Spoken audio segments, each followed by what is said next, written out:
আলাইকুম, সবাই কেমন আছেন?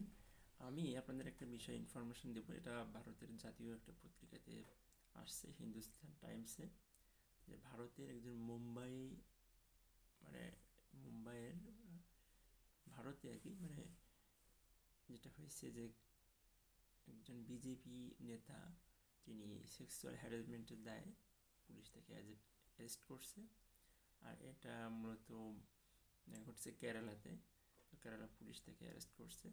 বিষয়টা হচ্ছে একটা শিশুকে তার যৌন হয়রানির জন্য গ্রেপ্তার করেছে, কিন্তু ওই শিশুটি সাথে তার পরিবারের সাথে ওই বিজেপি নেতার একটা পারিবারিক মানে বন্ধুত্বপূর্ণ সম্পর্ক আছে। এই সম্পর্ক তাদের দীর্ঘদিন ছিল।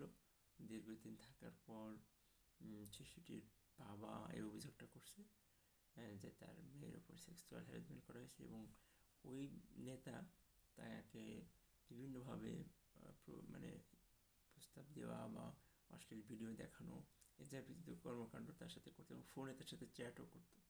এই বিষয়টি জানানোর পর পুলিশ তাকে অ্যারেস্ট করে।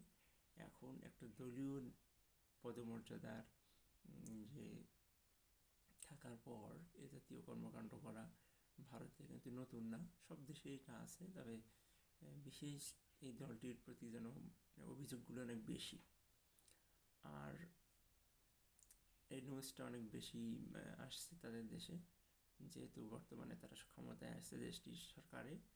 আর একটা সরকারি ক্ষমতা থাকা একজন পদমর্যাদার ব্যক্তি যখন এ ধরনের মানে কর্মকাণ্ড করে, তাদের তো অবশ্যই সেটা বেশিভাবে দেখবে জনগণ।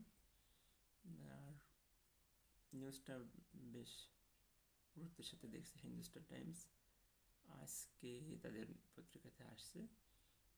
তো আমি আপনাদেরকে জানানোর চেষ্টা করলাম এই খবরটা, যে একজন সরকারের কর্মকর্তা বা সরকারি দলের কর্মকর্তাদের যে দায়বদ্ধতা থাকে জনগণের সাথে, যে তারা জনগণের নিরাপত্তা দেবে, কিন্তু সেই দেশের জনগণই যদি তাদের কাছে নিরাপদ না থাকে, বিশেষ করে শিশু হয়রানি, যৌন হয়রানি, এই বিষয়গুলো তো খুব সেন্সিটিভ, তাহলে সেই দলের কাছে মানুষ কি চাবে?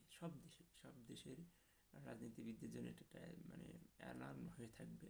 অ্যালার্ম তো সবসময় অ্যালার্ম, যে যারা জনগণের জন্য কাজ করবে তারা যেন বাস্তবিকভাবে চরিত্রের ভিতরে তাদের এগুলো থাকে। যদি না থাকে তাহলে জনগণ তাদের থেকে দূরে সরে যাবে, এটাই স্বাভাবিক।